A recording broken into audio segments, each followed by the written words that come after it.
Assalamualaikum warahmatullahi wabarakatuh. Ya, kembali lagi di channel Denny Nurdiansyah, di mana di dalam channel ini kita akan terus mengkaji kajian kitab kuning klasik karya para ulama salafus salih. Mudah-mudahan dengan kajian ini kita semua mendapatkan ilmu yang bermanfaat. Dan kepada teman-teman semua yang baru bergabung di channel ini, tekan tombol subscribe merah di bawah dan jangan lupa tekan tombol like-nya dan share sebanyak-banyaknya supaya dan mudah-mudahan kita mengharap kepada Allah bisa menjadi ladang pahala bagi kita semua. Amin ya Allah ya rabbal alamin. Seperti biasa kita akan mengkaji kajian kitab kuning yang mana yang masih menjadi materi sekarang, yaitu kitab Safinatun Najah, melanjutkan dari pasal sebelumnya tentang derajat niat di dalam sholat. Sekarang kita akan membahas pasal syarat-syarat takbiratul ihram. Jadi sebelumnya kita pernah membahas tentang rukun-rukun sholat. Nah, di dalam rukun sholat itu kan ada niat, terus takbiratul ihram. Kemarin niat sudah dijelaskan sedemikian rinci, dan sekarang kita akan menginjak ke takbiratul ihram, rukun sholat yang kedua. Seperti biasa, nanti saya akan membahas melugot dengan bahasa Sunda, dan insya Allah akan dijelaskan dengan bahasa Indonesia. Jika yang membawa kitab boleh dibuka di sini di kitab saya halaman 59. Bismillahirrahmanirrahim. Faslun ari ieu eta hiji fasal. Syurutu takbiratil ihrami ari pirang-pirang syarat takbiratul ihram sittata asyara eta aya 16. Antaqo'a tegasna kahiji yen tumiba ieu takbiratul ihram halatal qiyami dina tingkah nanangtung fil fardhi dina salat fardu. Wa antakuna jeung yen bukti ieu takbiratul ihram bil arabiyyati eta tetep ku bahasa Arab. Wa antakuna jeung yen bukti ieu takbiratul ihram bilafdzil jalalati eta tetep ku lafaz Allah wa bilafdi akbari jeung ku lafaz akbar. Wa tartibu jeung tartib bainal lafdzaini di antarana dua lafaz, lafad jalalah jeung lafad akbar. Wa alla yamudda jeung yen ulah manjangkeun si musolli orang yang lagi salat hamzatal jalalati kana hamzahna lafad Allah. Wa adamu maddi ba'i akbari jeung henteu na manjangkeun ba lafad akbar. Wa alla yushaddida jeung yen ulah nasdidan ieu si musolli al ba'a kana ba. Wa alla yazida jeung yen ulah nambahan si musolli wawan kana wau sakinatan anu sukun au mutaharrikatan atawa anu diharokatan bainal kalimataini di antara dua kalimah. Wa alla yazida jeung yen ulah nambahan si musolli wawan kana wau qoblal jalalati dina samemeh lafaz Allah. Wa alla yaqifa jeung yen ulah eureun si musolli baina kalimatai takbiri di antara dua kalimah takbir waqfatan kalawan eureun tawilatan anu lila wala qasiratan jeung ulah eureun anu sakedeung. Wa ayyasma'a jeung yen kudu meredenge ieu si musolli nafsahu kana dirina si musolli jami'a hurufiha kana sakabeh pirang-pirang hurufna takbiratul ihram. Wa dukhulul waqti jeung asup waktu fil muaqqati dina salat anu di waktu-waktu. Wa iqa'uha jeung nibakeunana ieu takbiratul ihram halal istiqbali dina tingkahna madep ka kiblat. Wa alla yakhilla jeung yen ulah nyacad ieu si musolli cacadelan biharfin kana sahuruf min hurufiha tina pirang-pirang hurufna takbiratul ihram. Wa ta'khiru takbiratil ma'mumi jeung ngakhirkeun takbiratul ihram ma'mum an takbiratil imami mandeurikeun ti takbiratil mandirikeun ti takbiratul ihram imam. Nah, bismillahirrahmanirrahim, kita masuk ke penjelasan. Mudah-mudahan kita semua dibukakan oleh Allah Subhanahu wa taala pemikiran untuk mendapatkan ilmu yang bermanfaat. Amin. Di sini pasal sekarang tentang syarat-syarat takbiratul ihram. Ya, takbiratul ihram. Kan di dalam salat itu ada takbir pertama ketika kita mengucapkan itu ialah takbiratul ihram ya namanya. Ada syaratnya, semuanya ada 16. Yang 16 ini harus kita laksanakan semuanya supaya sholat kita sah. Apa saja? Kita langsung. Yang pertama yaitu antaqo'a halatal qiyami fil fardi. Takbiratul ihram itu harus dilaksanakan ketika kita sudah berdiri tegak. Itu pun di dalam sholat fardu. Ya kan?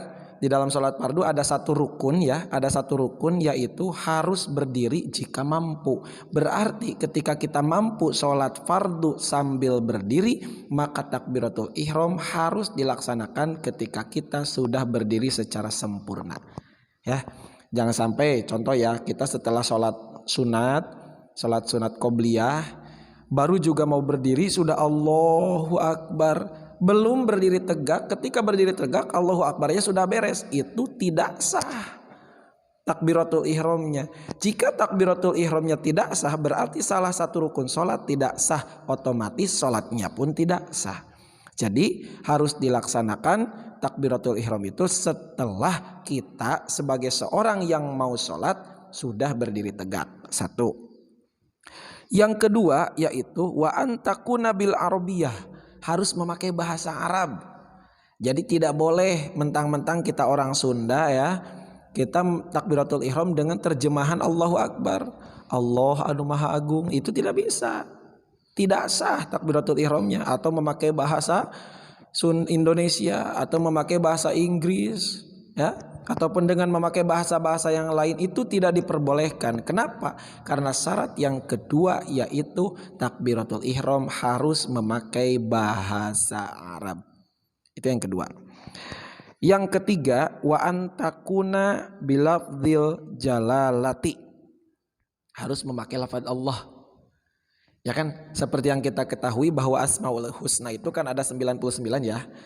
Nah, tidak boleh kita ganti lafaz Allah dengan Asmaul Husna yang lain. Contoh Ar-Rahmanu Akbar, tidak boleh. Ataupun Ar-Rahimu Akbar, tidak sah takbiratul ihramnya. Jadi harus mutlak dengan memakai lafaz Allah. Itu yang ketiga. Yang keempat yaitu memakai lafaz akbar. Tidak boleh kita mengganti lafaz akbar dengan lafaz yang lain. Contoh dengan lafaz azim ya, Allahu a'zam, itu tidak boleh. Itu tidak diperbolehkan. Kenapa? Ya tidak sah takbiratul ihramnya. Tadi juga sudah dibahasakan, jika takbiratul ihramnya tidak sah, otomatis sholatnya pun tidak sah. Jadi baru 4 ya. Ini semuanya ada 16. Yang pertama harus berdiri tegak dengan keadaan si musolinya sudah berdiri. Yang kedua memakai bahasa Arab. Yang ketiga dengan memakai lafaz Allah. Yang keempat dengan memakai lafaz akbar ya. 4. 5 harus tertib di antara dua lafaz. Jadi lafaz Allah dengan lafaz akbar, dulukan dulu lafaz Allah baru lafaz akbar. Jadi tidak boleh kita membalikan lafaz akbar dulu baru lafaz Allah. Akbarullah, itu tidak sah. Jadi harus berturut-turut, lafaz Allah dulu baru lafaz akbar. 5. Yang keenam, kita tidak boleh memanjangkan hamzahnya lafaz Allah. Ya kan di dalam lafaz Allah itu kan di pertamanya didahului dengan huruf hamzah. Huruf hamzahnya tidak boleh dipanjangkan. Allahu Akbar, itu tidak sah. Tidak sah. Karena kan bahasa Arab itu satu lafaz aja kita yang tadinya pendek contohnya dipanjangkan, ataupun yang tadinya panjang dipendekkan, itu sudah berubah maknanya. Berarti di sini wajibnya, pentingnya kita belajar Al-Qur'an, membaca Al-Qur'an, belajar tentang mengucapkan huruf hijaiyah dengan baik dan benar dari mulai alif sampai ya, pengejaannya yang baik. Karena kenapa? Karena satu saja huruf berbeda di dalam bahasa Arab itu sudah berbeda lagi maknanya. Sudah berbeda lagi maknanya. Seperti contoh ya kan ada haris ya. Haris, ada haris pakai sa. Ada lagi haris pakai sod. Itu sudah berbeda maknanya. Ya, sudah berbeda maknanya. Kalau haris pakai sin ya, pakai sin ya. Kalau haris, mohon maaf, kalau pakai sod dulu. Kalau haris itu kan maknanya gergetan lah. Jadi apa? Kalau dalam bahasa Sunda itu kadedemes. Jadi gergetan, kita ingin banget. Nah, itu haris. Harisun alal waktu. Jadi bisa kita menjaga waktu, itu harisun alal waktu pakai sod. Ada lagi haris pakai sa. Nah, kalau haris pakai sa itu jadi penjaga. Penjaga. Kalau di kita itu kan satpam ataupun apa saja yang menjaga itu kan haris pakai sa. Kalau pakai sin haris. Nah, itu sudah jadi beda maknanya lagi. Jadi kalajengking. Itu kan jadi jauh. Maka kita harus paham, mengetahui dan bisa mengeja bahasa Arab huruf-huruf hijaiyah dengan baik dan benar. Kita harus tahu makhrajnya dari mana, gitu, keluarnya alif dari mana, ba dari mana. Supaya apa? Supaya kita paham, supaya kita benar mengucapkan, membaca Al-Quran terutama, ataupun mengucapkan bahasa-bahasa Arab yang lain. Nah, di sini juga dalam takbiratul ihram, hamzahnya lafaz Allah nomor 6 ya, syaratnya tidak boleh dipanjangkan. 6. Yang ketujuh, wa adamu maddi ba'i akbari. Tidak boleh memanjangkan ba-nya lafaz akbar. Allahu akbar. Tidak boleh. Ya, kenapa? Karena kan kalau dipendekkan itu kan Allah yang maha besar. Allahu akbar. Jika dipanjangkan baknya Allahu akbar, ari Allah eta bedug gede. Kalau bedug itu tahu bedug yang suka dipukul ya, di masjid itu ada bedug ya. Bedug yang besar itu jika di dalam bahasa Arab akbarun. Nah, jika kita membaca Allahu akbar baknya panjang, ya jadi beda maknanya, malah menjadi menyeleweng. Allah eta bedug gede, ari Allah eta bedug gede, jadi jauh. Sedangkan lafaz Allahu akbar, Allah maha besar, dan Allah bedug gede sudah jauh maknanya. Nauzubillahi min dzalik. Kita tidak boleh ya. Nah, kita harus tahu ini, Makanya pentingnya mengaji itu seperti ini. Kita bisa benar sholat, kita bisa benar ibadah, kita bisa benar membaca Al-Quran jika kita tahu ilmunya. Ya. 7. Yang ke-8, wa alla yushaddida al-ba'a. Tidak boleh kita menambahkan tasydid di ba-nya lafaz akbar. Allahu akbar. Itu tidak boleh. Ya, Allahu akbar. Udah. 9. Tidak boleh menambahkan wawu, yaitu baik wawunya yang sukun ataupun yang diharokatan di antara dua kalimah. Antara kalimah Allah dan akbar. Allahu akbar itu jika wawunya yang disukunkan, ataupun Allahu akbar wawunya yang di barisan, itu tidak diperbolehkan. Udah Allahu akbar gitu. Itu yang keberapa itu? Yang ke-9 ya. Yang ke-10, kita tidak boleh menambahkan wawu sebelum lafaz Allah. Jangan kita membaca takbiratul ihram itu wallahu akbar, salah. Ya. 10. Yang ke-11, jangan berhenti di antara lafaz Allah dan akbar, baik itu berhentinya sebentar ataupun berhenti yang lama, apalagi itu tidak diperbolehkan. Jadi harus berturut-turut. Allahu akbar. Jangan Allah menoleh kanan, menoleh kiri, kemana dulu, nggak boleh. Ataupun Allah melamun sebentar, akbar, tidak boleh.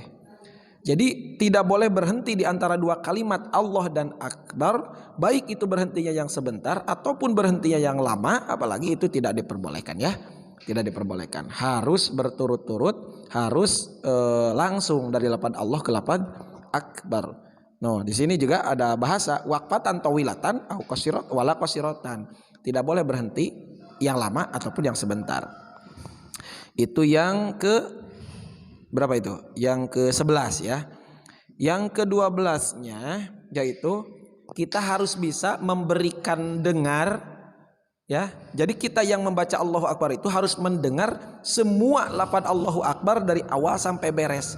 Jadi harus terdengar ya. Harus terdengar oleh diri kita sendiri. Jangan sampai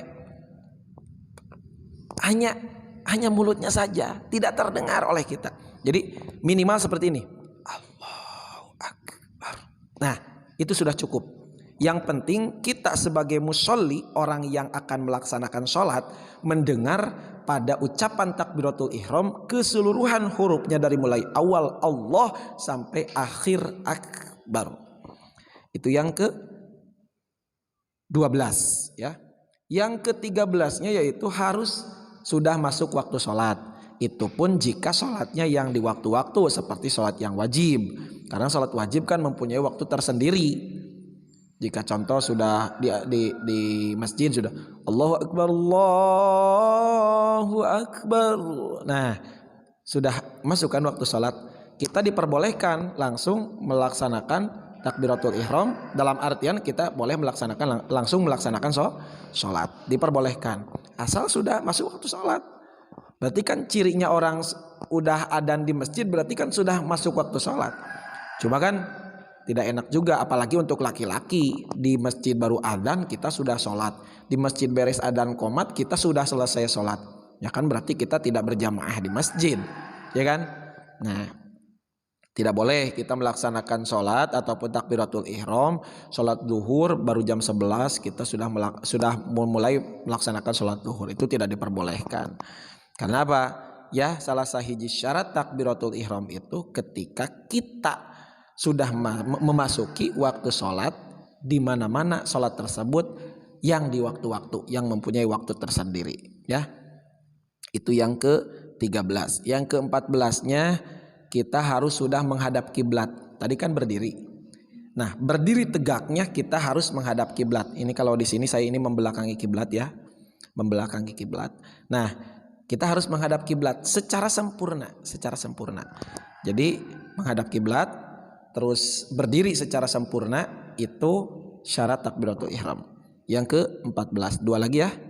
Yang ke-15-nya yaitu kita tidak boleh merusak huruf di dalam takbiratul ihram. Ya kan? Allahu Akbar. Tidak boleh ada yang dirusak hurufnya, baik itu huruf hamzahnya diganti dengan ain, contoh Allah, tidak boleh. Ataupun lamnya diganti dengan Allah, tidak boleh. Allahu Akbar, tidak boleh.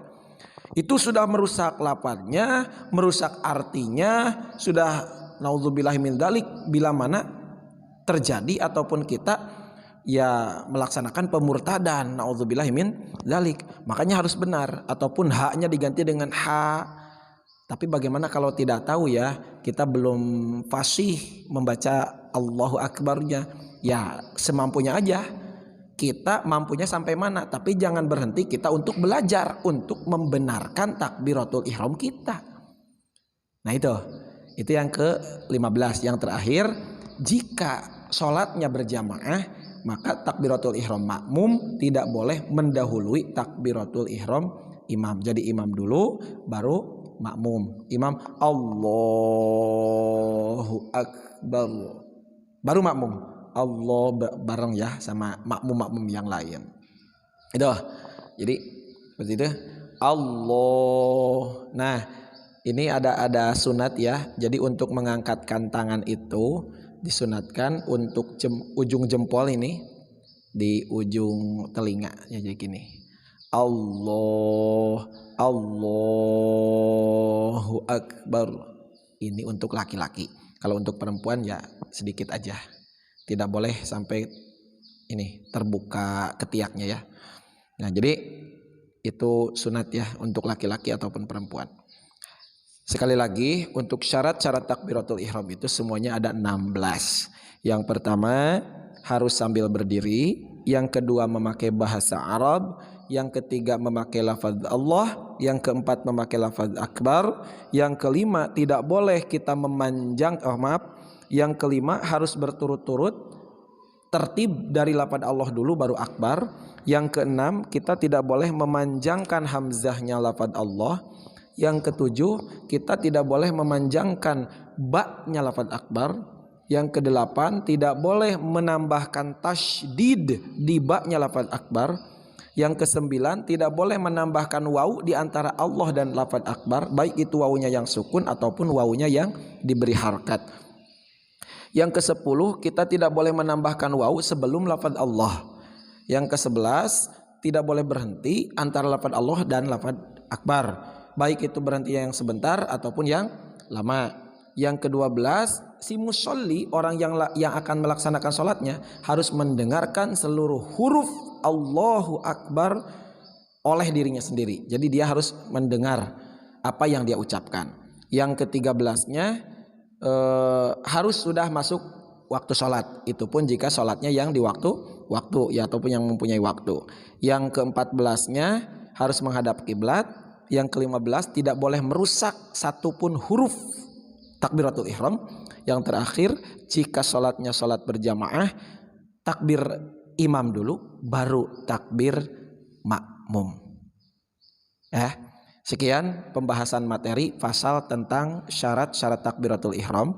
Sekali lagi kepada teman-teman semua yang baru bergabung di channel Denny Nurdiansyah di dalam kajian Kitab Kuning Klasik ini, yang belum subscribe tekan tombol merah subscribe di bawah dan jangan lupa klik share dan like-nya supaya bisa menjadi ladang pahala bagi kita semua, karena barang siapa orang yang menyebarkan ilmu, baik itu ilmu melalui lisannya ataupun melalui video, bisa mendapatkan pahala ya. Terima kasih pada teman-teman semua. Semoga bahasan yang tadi saya bahas mudah-mudahan bisa menjadi ilmu yang bermanfaat. Mohon maaf bila mana ada kesalahan. Akhirul kalam, wabillahi taufiq wal hidayah. Assalamualaikum warahmatullahi wabarakatuh.